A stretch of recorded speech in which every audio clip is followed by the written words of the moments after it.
of the most stressful moments a family can experience is in a hospital hallway. One parent had a fall, or there's been a sudden illness, and suddenly the adult children are asked questions that they don't know the answer to.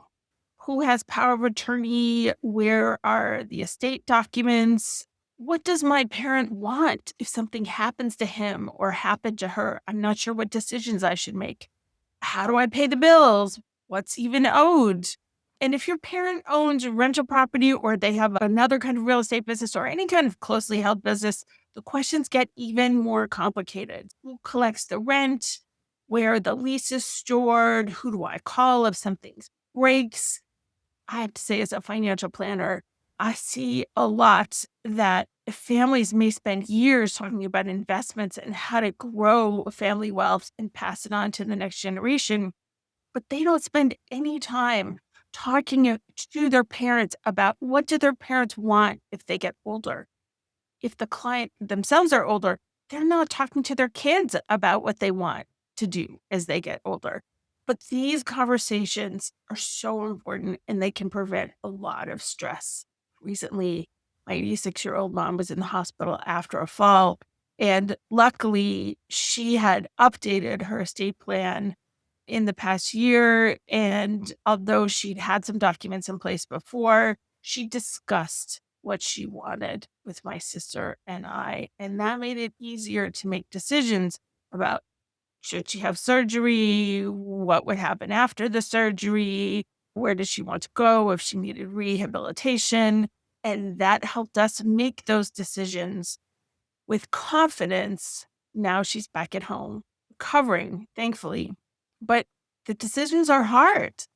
And it's been a journey with her and with my late father. I've seen some things that they put off doing that I saw my husband's parents, my in laws, did in advance for their kids. That made it a little bit easier for my husband and his siblings as their parents got older. So today's episode, I really wanted to be a practical guide. We're going to walk through 12 important questions to ask your parents. These questions will help you understand their wishes, the ideas to spark a discussion with them. And if you're in your 60s or 70s yourself, you should be having these conversations with your kids while you're still young and healthy. So we want you to be able to organize key information and to make sure that your family is prepared if help is needed in the future. If your parents own rental property and they built a real estate business, we're going to talk specifically about some questions to ask in the real estate business. And then I also want to refer you to a podcast that I recorded a few months ago on creating a real estate contingency plan. These aren't easy conversations. You really want to approach them from a place of love and curiosity. You may not be able to have answers to all your questions right away. It could be a process over time where your parents are sharing information with you. So, take it slow. We all have problems as humans facing our own mortality. And I want to offer that one of the ways that you may be able to have these discussions with your parents is to talk to your parents about what you have put in place for yourself. Even if you still have young children, you can discuss with them, okay, here's what my spouse and I have done for ourselves in terms of our estate plan. And that may help it make it a little easier to talk to you. So let's start with the most important question of all. Number one, what do you want your daily life to look like as you get older? Before you talk about legal documents or finances or where the logins are, start with lifestyle wishes. Ask about the community that your parent wants to have, the friendships that they want to have, what their goals for staying active, their goals for staying independent, what they want to do if they need support, staying in their current home versus moving, etc. This question centers all around the vision that they have for their own lives, not just the logistics, right? So start with the why. Question number 2, do you have a will or a living trust, and where is it located? So many parents will, by this age, will have estate planning documents, but have never discussed them with their kids. Certainly I see with my parents' generation, the silent generation, is that They felt very strongly that it was inappropriate to talk about money things with anyone, much less their kids. So it was really quite late in life after my father passed away, before I had an understanding of my parents' estate plan and their documents. But ask them, do they have a will? Do they have a living trust? When was it last updated? Who is their attorney? Or if they don't want to share the document with them, who is the person they should go see if they pass away? That's an attorney. And where are the documents stored? This is especially important if there's multiple properties, if there are multiple businesses, LLCs, or partnerships involved, particularly if your parents have legal responsibility to other people. For example, they might be in a real estate partnership for an apartment building and they own it with other folks. They're the general partner. You have to get this all figured out. Number 3, who has power of attorney if you become incapacitated? So there are 2 roles that have power of attorney. One is a financial power of attorney, somebody that can make financial decisions and pay the bills. And number 2 is healthcare power of attorney. I think as a financial planner, the healthcare power of attorney is the most important one to start with. If your parent were incapacitated and could not make healthcare decisions for themselves, what do they want? And this is a clear conversation that you want to have well in advance. Who do they want to make healthcare decisions for them? Do they have a living will or an advance directive is also called, where they've clearly outlined what kind of steps they want or do not want to be taken if they cannot make decisions for themselves. That's a very important conversation or conversations to have with your parents, especially as they get older. So you'll know if you face a situation where your parent is hospitalized and cannot make decisions, you'll know what they would have wanted you to do. And that helps a lot.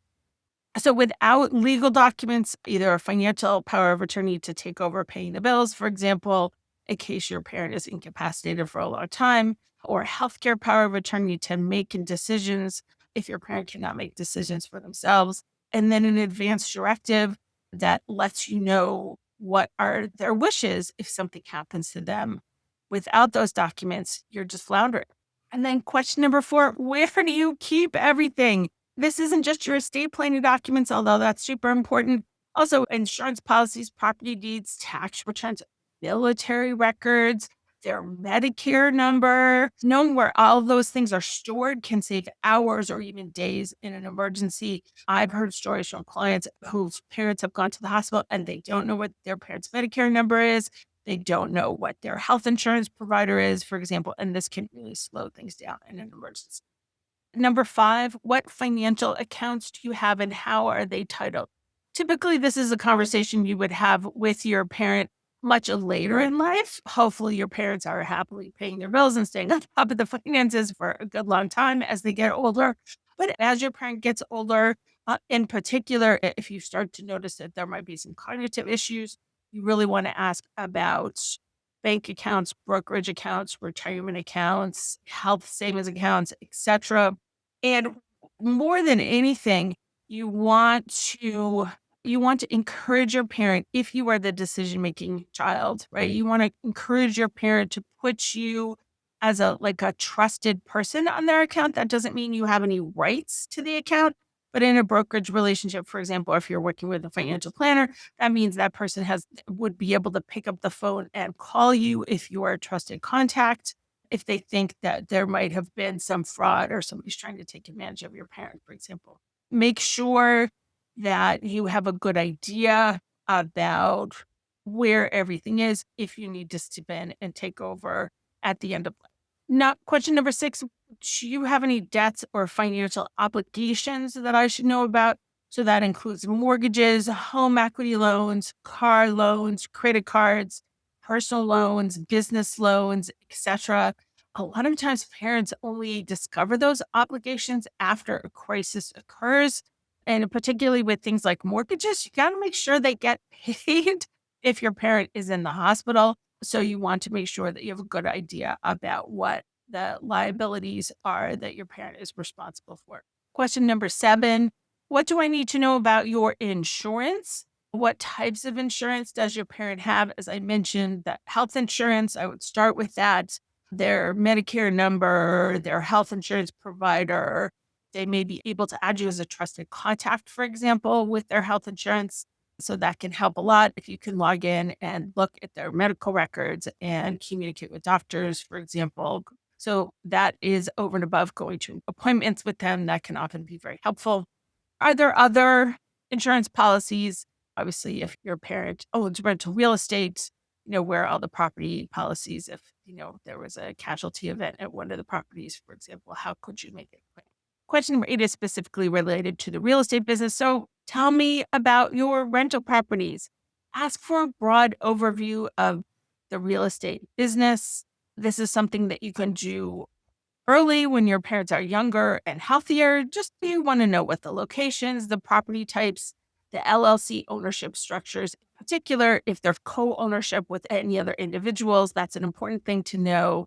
Partnerships, mortgage details, the insurance policies and agents for these properties, etc. If there's an umbrella liability policy.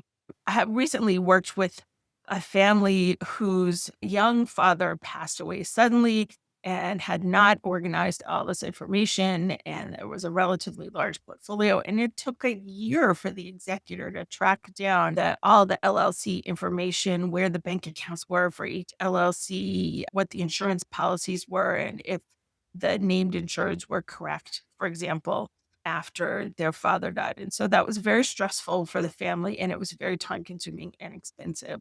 Question number 9, who manages the properties? You want to clarify the key player. Was the parent managing the properties themselves? Do they use a professional property manager? Are there multiple managers for portfolios in different places?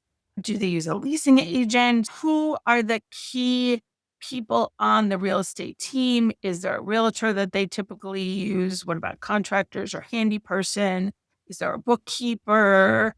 All those sorts of things. Knowing how to keep the business running is essential if somebody needs to step in quickly. So, for example, my mother was in the hospital and in rehab for a month. And so knowing how to step in and keep the trains running on time while she wasn't able to do these things for herself, for example, would be very helpful. And then number 10, if I had to step in and help with the real estate business, what do you want me to know? So examples could be, what is the property management software that the property management uses, and how do you access that portal? Where are the leases stored if the parent was handling the property management directly? What is the system for collecting rent? Where are the property bank accounts?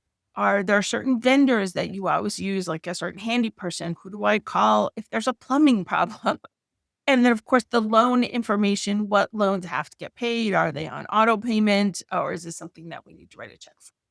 Rental property is an operating business, not just an investment, as we've talked about many times. Passive income is a tax category. It's not an effort category. Real estate requires lots of operation effort. You want to make sure that you know who is doing what.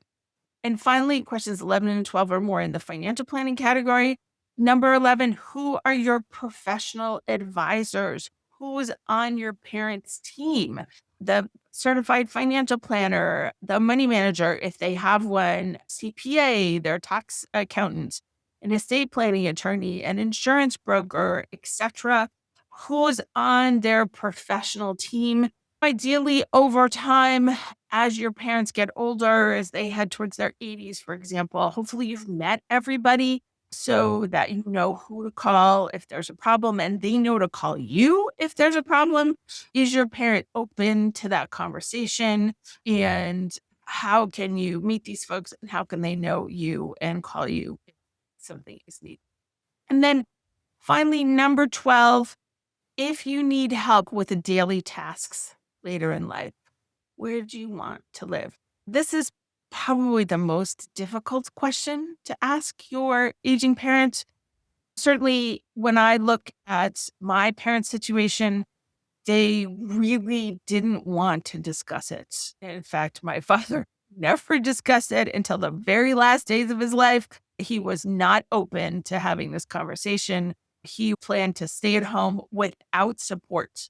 And at the end of his life, he needed significant support, and it was very challenging. My mother and my sister, who lives close, he would turn away the home health aides and all the things, and it was very stressful.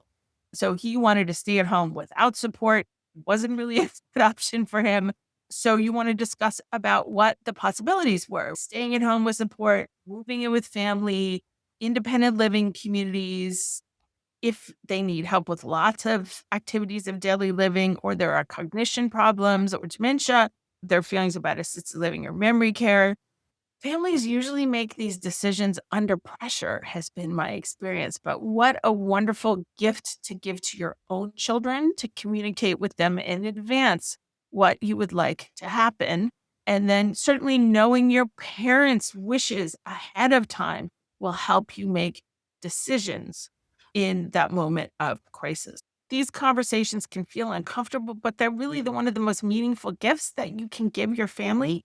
If your parents have built wealth through real estate or entrepreneurship, clarity now can prevent a lot of confusion later, can prevent conflict, and most importantly, it can prevent financial mistakes. If you would like help getting started, I've created a simple checklist of these 12 questions that we covered today. You can use them as inspiration for your conversations or even share them with your parents. And if you've got kids yourself, I hope you will think about putting these things in place for you and your family and your next generation. Thanks so much, and we'll see you next time.